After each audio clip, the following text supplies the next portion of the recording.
The mirror's reflection.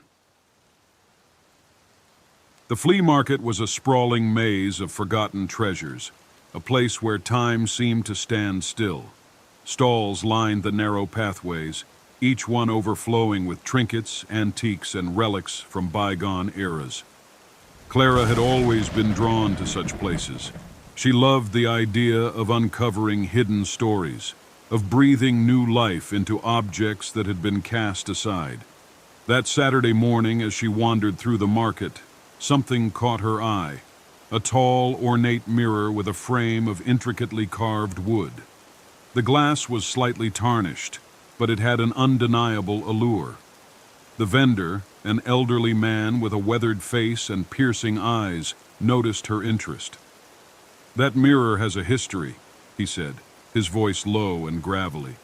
"It's been in my family for generations, but it's not for everyone."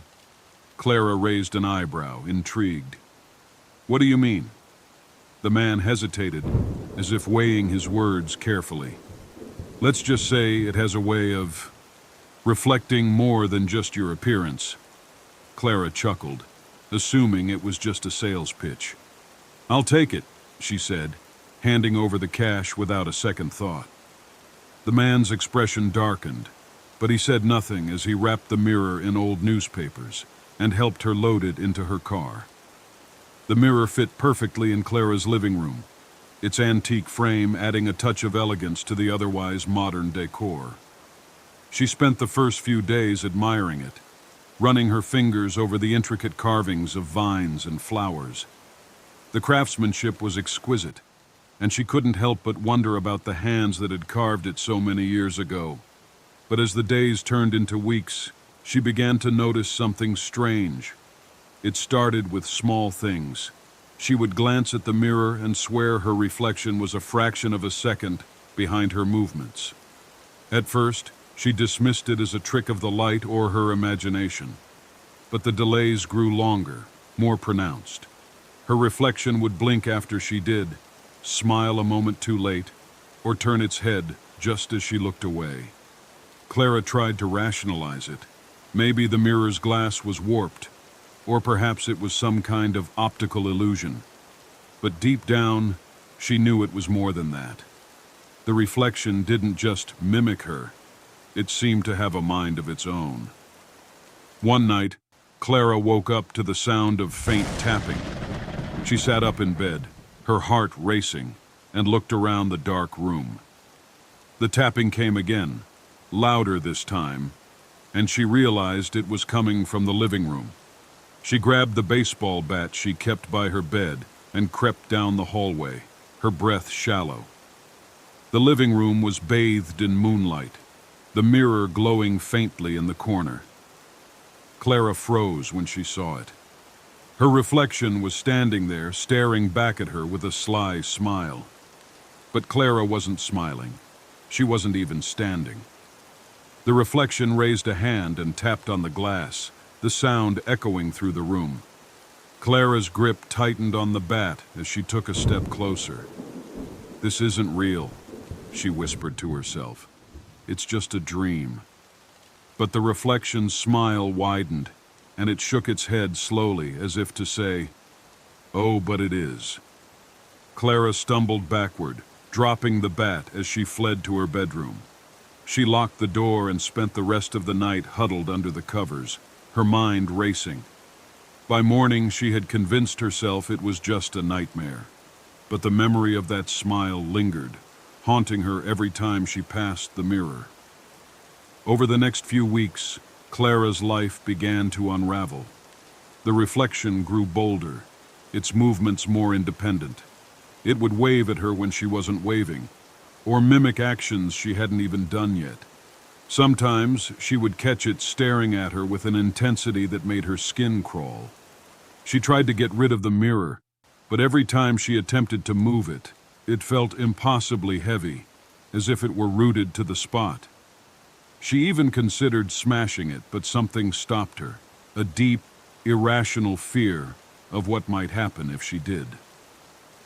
One evening, Clara came home from work to find the reflection waiting for her. It was sitting in her favorite armchair, legs crossed, a book in its hands. Clara's heart skipped a beat. She hadn't been sitting there. She hadn't even been home. "What do you want?" she demanded, her voice shaking. The reflection looked up from the book and smiled. "I want what's mine," it said, its voice a perfect mimic of Clara's. Clara backed away, her mind reeling. "This isn't possible. You're not real." The reflection stood, setting the book aside. "Oh, I'm very real. And soon, I'll be free." Before Clara could react, the reflection stepped forward and out of the mirror. It moved with an unnatural grace, its form shifting and solidifying as it crossed the boundary between glass and air. Clara screamed and turned to run, but the reflection was faster. It grabbed her arm, its grip cold and unyielding. "It's my turn now," it whispered. The sleep experiment. Nathan Foster signed up for the sleep study out of desperation. His bills were piling up, his job barely covered rent, and the promise of a large payout for a few sleepless nights seemed like an easy solution. The ad had been vague, simply asking for healthy participants willing to stay awake for an extended period. No drugs, no invasive procedures. Just stay awake. Nathan thought he could handle that. The facility was tucked away in an isolated research complex outside the city. When he arrived, he noticed the odd stillness in the air. The building was stark, clinical, and eerily quiet. The researchers were professional but distant. A man in a white lab coat, Dr. Grayson, explained the rules. No sleeping under any circumstances. Cameras monitored every movement, and alarms would sound if a participant dozed off. The goal, Dr. Grayson said, was to observe the effects of extreme sleep deprivation. Nathan was placed in a sterile white room with no windows. There was only a bed he wasn't allowed to use, a chair, a table, and a single flickering fluorescent light. A small speaker on the wall allowed researchers to communicate with him. At first, the experiment was easy. He distracted himself by pacing, doing push-ups, and talking to himself. There was even a small television playing static-ridden old movies. The first 12 hours passed uneventfully. By the 24th hour, exhaustion crept in. His limbs felt heavy, and his mind started to lag.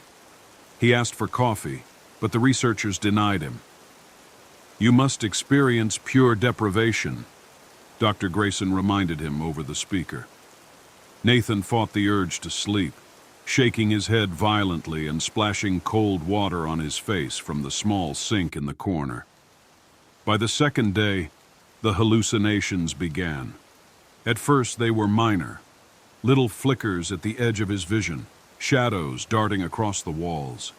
He assumed it was his mind playing tricks on him. But as the hours dragged on, the figures grew clearer.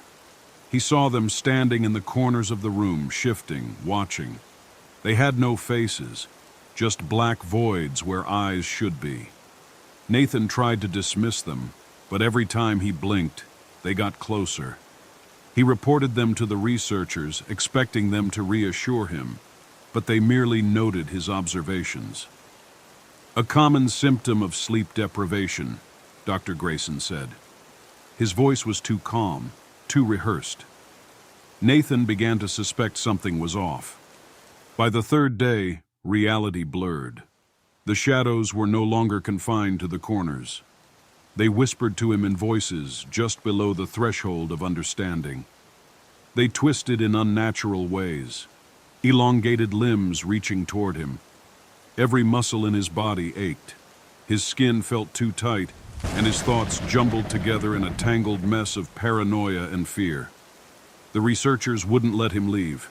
He begged, screamed, pounded on the door, but they ignored his pleas. The intercom crackled with static whenever he demanded answers.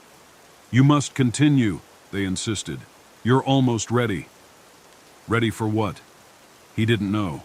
By the fourth day, time became meaningless. Nathan couldn't remember his own name.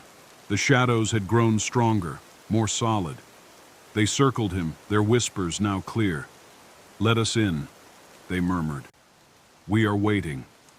He tried not to listen, but they spoke in his own voice. They knew things about him, things he had long buried.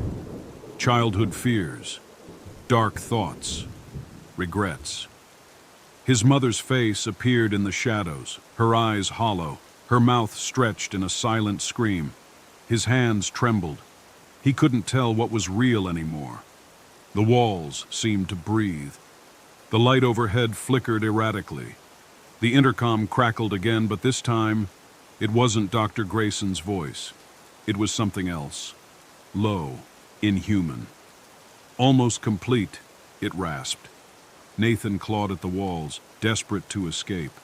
His nails tore. Blood smeared across the sterile white surface. The door remained locked. The shadows closed in. And then, he heard it. The voice of something ancient. Something that had been waiting in the darkness beyond sleep. A loud alarm blared. The door burst open. The researchers rushed in, but they didn't look surprised. They didn't try to save him. They only observed as Nathan fell to his knees, his body convulsing, his eyes rolling back. The last thing he saw before the world went dark was the shadows swallowing the room whole. When he woke, he was no longer in the white room. He was somewhere else, somewhere cold, somewhere that smelled of rot and decay. The whispers were louder now, surrounding him, inside him. And then he understood. The experiment had never been about sleep deprivation.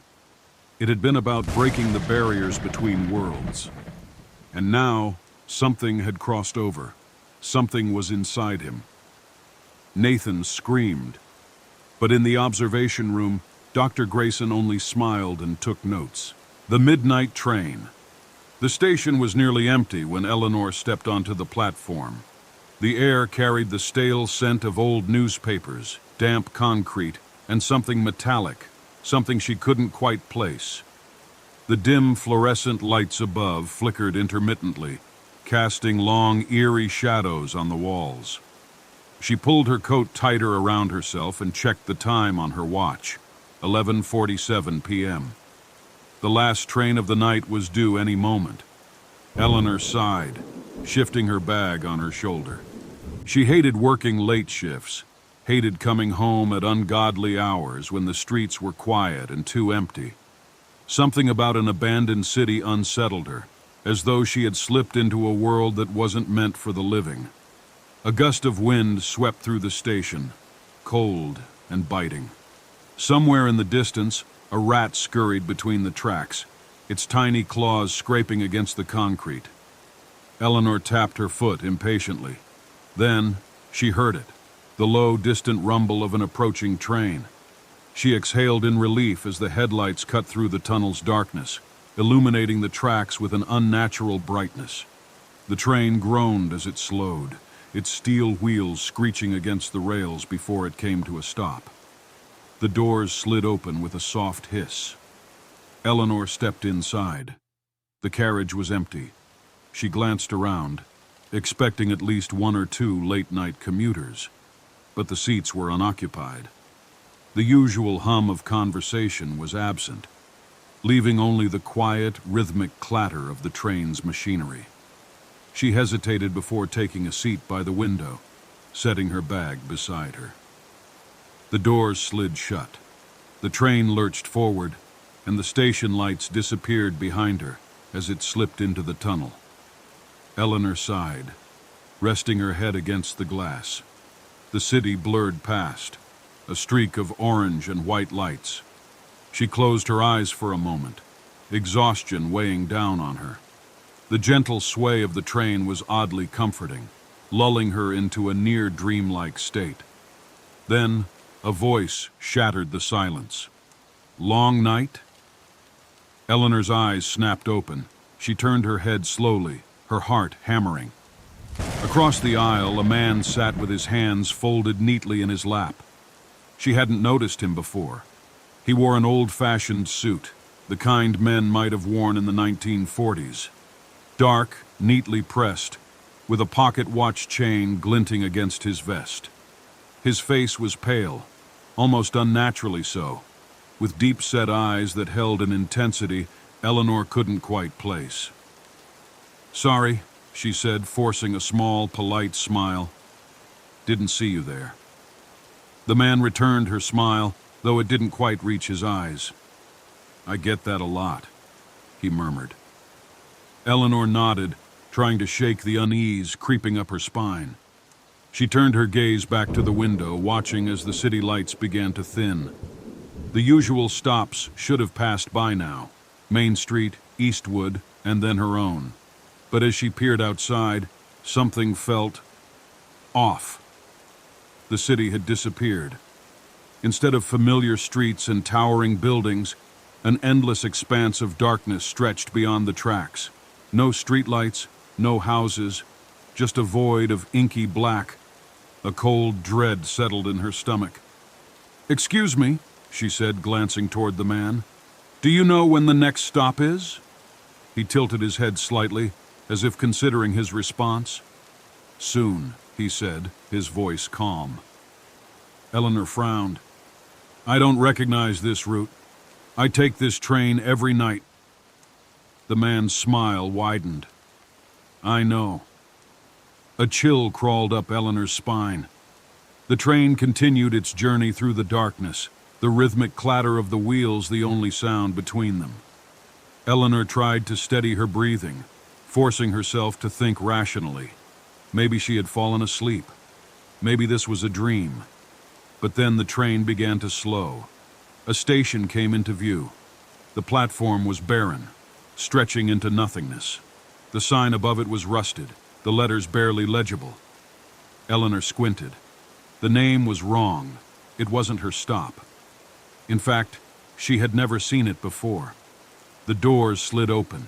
The air beyond the platform was thick, oppressive, carrying a scent of decay. The lights overhead flickered wildly, casting erratic shadows. Eleanor turned to the man. "Where are we?" He stood, adjusting his suit. "The last stop." Eleanor's pulse quickened. "This isn't my stop." The man stepped closer, and for the first time she noticed something strange. His reflection was absent from the window behind him. "You've been here before, Eleanor." His voice was softer now, almost pitying. "You just don't remember." Her breath caught in her throat. "What are you talking about?" she whispered. The man sighed, as though this conversation had happened many times before. "You died on this train." Eleanor's world tilted. "No," she said, shaking her head. "That's not possible. I take this train home every night. She froze. Flashes of something long buried surfaced in her mind. A different night, a cold platform, the sound of the approaching tour. The cursed painting. Elias Montgomery had always been a man of quiet genius, his fingers conjuring life from blank canvases with an uncanny precision that unsettled even the most seasoned collectors. His paintings, celebrated for their eerie realism, held a certain weight, a depth that made onlookers shift uncomfortably. It was as if his art did not merely depict life, but contained it. For years, he had taken commissions from the wealthy and elite, painting grand portraits of nobles, scholars, and merchants who wanted to be immortalized in oil and pigment. Yet, despite his renown, Elias remained a man tormented by his own artistic limitations. No matter how masterful his work, he always saw flaws. And so, when inspiration struck one evening with an intensity he had never felt before, he seized upon it, determined to paint his greatest masterpiece, his own likeness. With feverish enthusiasm, he began. The brushstrokes came as if guided by an unseen hand, the image on the canvas growing sharper, more lifelike than anything he had ever painted before.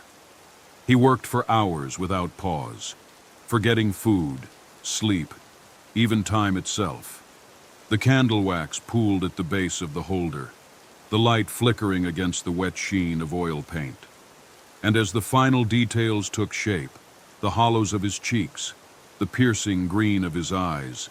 He stepped back to examine his work. It was perfect, almost too perfect. Elias studied his own face on the canvas, feeling a shiver run through him. The painting stared back, and for a moment, just the briefest of moments, he thought he saw its expression change. The lips, which he had painted into a neutral line, seemed to curve slightly into a smirk. The shadows under its eyes deepened. He shook his head. It was exhaustion, surely, his mind playing tricks on him. He turned in for the night, but sleep did not come easily. His dreams were restless, filled with whispers he could not quite understand, and flashes of deep crimson seeping into the edges of his vision. When morning arrived, he woke with a start, his skin damp with sweat. The feeling of unease lingered as he pulled himself from bed and went to the studio. The painting had changed. The smirk that he had imagined the night before was more pronounced now. The eyes, his eyes, had darkened, the irises swallowing the whites. The background, once a simple muted brown, had shifted into something else. Shadows twisted at the edges, creeping closer, swirling shapes that suggested figures writhing in agony. Elias recoiled, his pulse quickening. His hand shook as he reached out, hesitating before touching the paint. It was dry. Impossible. It should have taken days to cure completely. His breath came faster. Perhaps he was imagining it. Perhaps exhaustion had muddled his senses. He forced himself to move on with his day, convincing himself it was just his artist's mind seeing more than what was there. But that night, he dreamt again, this time of the painting. In his dream, the painted version of himself whispered to him, though its lips did not move. "Let me out!" Elias jolted awake, his chest heaving. He refused to look at the painting until daylight, but when he finally did, he found that it had changed again. The expression was now unmistakably menacing. The painted Elias grinned, teeth just slightly sharper than they should have been. And the background now showed something horrifying. A room, his room, but distorted, stretched at unnatural angles, filled with dark stains that looked disturbingly like blood. Elias stumbled back, knocking over a pallet of dried paints. This was madness, a trick of the light. But deep down, he knew the truth. The painting was alive. For days he tried to ignore it. He covered it with a sheet, locked his studio, even considered burning it. But no matter what he did, he could feel it watching. He began avoiding his reflection, terrified that he would look into the mirror and see not himself, but the painted version staring back. And then, one night, he awoke to the sound of a canvas shifting against its easel. Slowly, he turned his head toward the studio door, which now stood ajar. A cold dread curled in his stomach. He hadn't left it open. With trembling steps, he moved toward the room. The sheet he had used to cover the painting lay crumpled on the floor. The painting was uncovered, fully visible in the moonlight spilling through the window. And it was smiling. The painted Elias had stepped forward in the frame, the way a man might shift toward the threshold of a doorway.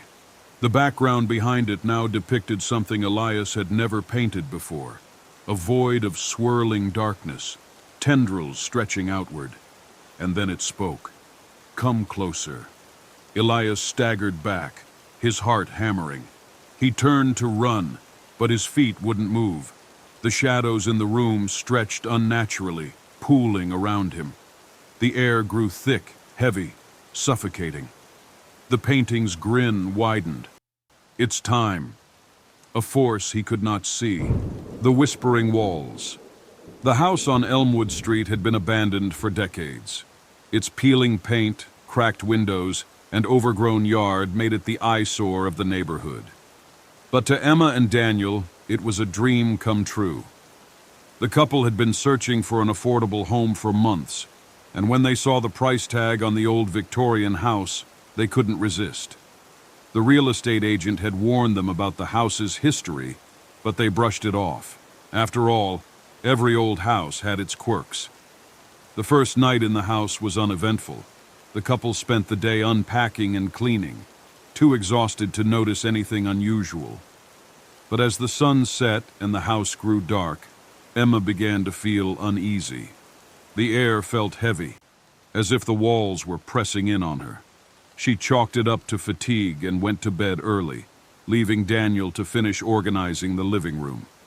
It was around midnight when she heard it, a faint whisper, barely audible, coming from the wall beside the bed.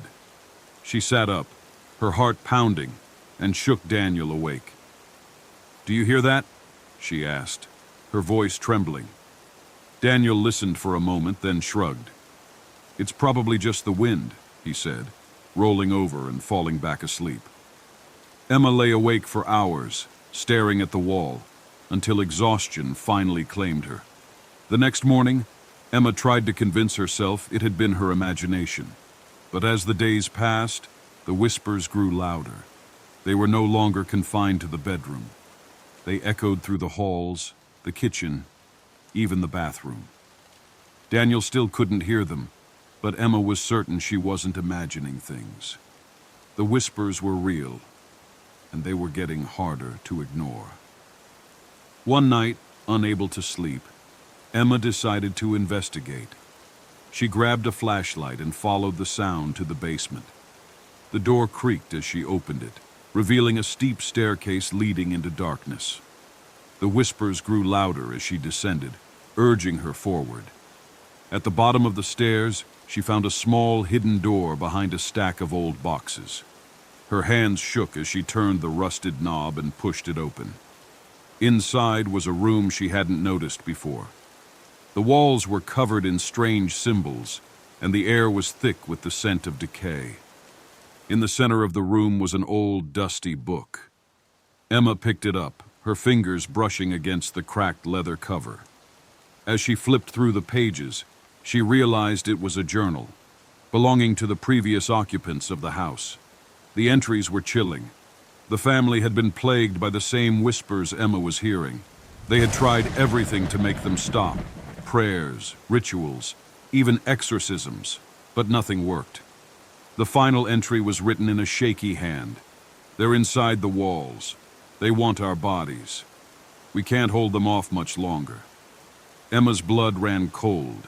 She dropped the journal and backed away from the room, slamming the door shut behind her. She ran upstairs, her heart pounding, and woke Daniel. "We need to leave," she said, her voice frantic. "There's something in this house, and it's not human." Daniel, still half asleep, tried to calm her down. "It's just an old house, Emma. You're letting your imagination get the best of you."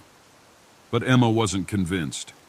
She spent the rest of the night packing their things, determined to leave first thing in the morning. But the house had other plans.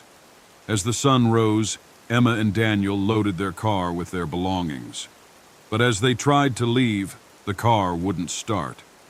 The engine sputtered and died, no matter how many times Daniel turned the key. Frustrated, he got out to check under the hood, but everything seemed fine. "We'll have to call a tow truck," he said, pulling out his phone. But there was no signal. The house seemed to be blocking all communication with the outside world. Desperate, Emma suggested they walk to the nearest town for help. But as they stepped onto the porch, the front door slammed shut behind them. They turned to see the windows of the house glowing with an eerie, unnatural light. The whispers grew louder, more insistent, until they were deafening. Emma covered her ears, but the sound seemed to come from inside her head. Suddenly, the walls of the house began to shift and warp, as if they were alive. The symbols from the basement room appeared on the walls, glowing with the same unnatural light. The air grew colder, and Emma could see her breath forming clouds in front of her. She grabbed Daniel's hand, but he was frozen in place, his eyes wide with terror. "We have to run!" Emma screamed. pulling him toward the road.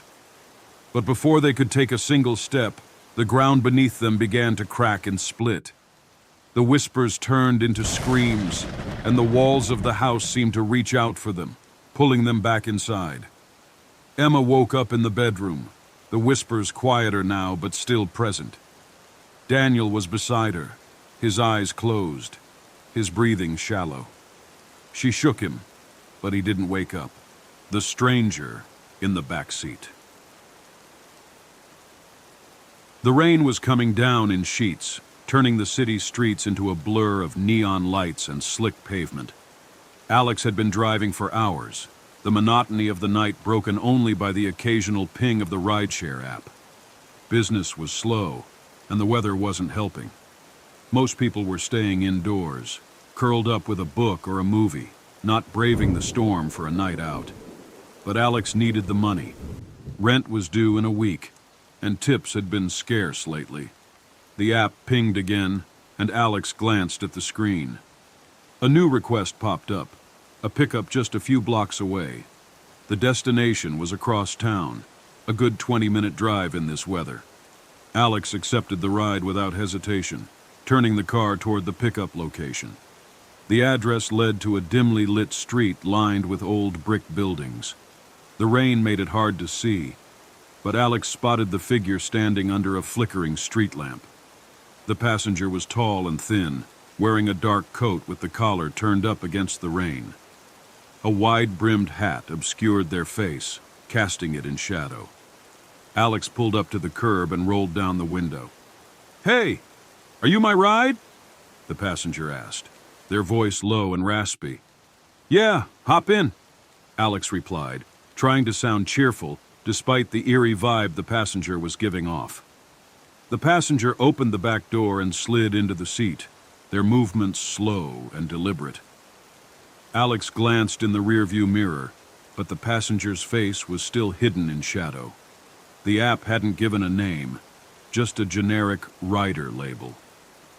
Alex shrugged it off and pulled away from the curb. The drive started quietly, the only sound the rhythmic swish of the windshield wipers and the patter of rain on the roof. Alex tried to make small talk, asking how the passenger's night was going, but the only response was a low, non-committal grunt. After a few failed attempts at conversation, Alex gave up and focused on the road. About halfway through the trip, Alex glanced in the rearview mirror again. The passenger was sitting perfectly still, their face still hidden, but something felt off. The air in the car seemed heavier, colder, as if the temperature had dropped several degrees. Alex turned up the heat, but it didn't help. Then, as they stopped at a red light, Alex caught a glimpse of something in the mirror. The passenger's face was no longer in shadow. Instead, it was twisted into a grotesque, inhuman grin, too wide, too sharp, with eyes that glowed faintly in the dark. Alex's heart skipped a beat, and they quickly looked away, telling themselves it was just a trick of the light. But when they glanced back, the figure was still there, grinning wider than ever. Its eyes locked onto Alex's in the mirror, and for a moment, the world seemed to stop. The light turned green and a horn blared behind them, snapping Alex out of their daze. They hit the gas, their hands trembling on the wheel. The rest of the drive passed in a blur. Alex kept their eyes on the road, too afraid to look in the mirror again. The passenger remained silent, but the oppressive feeling in the car grew stronger with every mile. When they finally reached the destination, a rundown apartment building on the edge of town, Alex practically jumped out of their seat to open the door. "Thanks for the ride," the passenger said, their voice dripping with an unnatural sweetness. Alex didn't respond, just nodded and watched as the figure disappeared into the building. As soon as the door closed, Alex got back in the car and drove away as fast as the weather would allow. But the night wasn't over. As Alex drove through the empty streets, they couldn't shake the feeling of being watched. Every shadow seemed to move. Every reflection in the windows seemed to hold that same grotesque grin. At one point, Alex pulled over to check the back seat, but it was empty. Still, the feeling persisted. When Alex finally got home, they locked the door and collapsed onto the couch, exhausted. But sleep didn't come easily. Every time they closed their eyes, they saw that face in the mirror, grinning back at them. The next day, Alex tried to put the incident behind them. They went about their usual routine, picking up passengers and making small talk. But the feeling of being watched never went away. At every stoplight, Alex found themselves glancing in the rearview mirror, half expecting to see that grotesque figure staring back. And then, one night, it happened again. Alex was driving through a quiet neighborhood when the app pinged with a new request. The pickup location was familiar, the same dimly lit street where they had picked up the strange passenger days before. Alex's stomach churned, but they couldn't afford to turn down a ride. When they pulled up to the curb, the figure was there again, standing under the same flickering street lamp. This time, Alex didn't roll down the window. They sat frozen,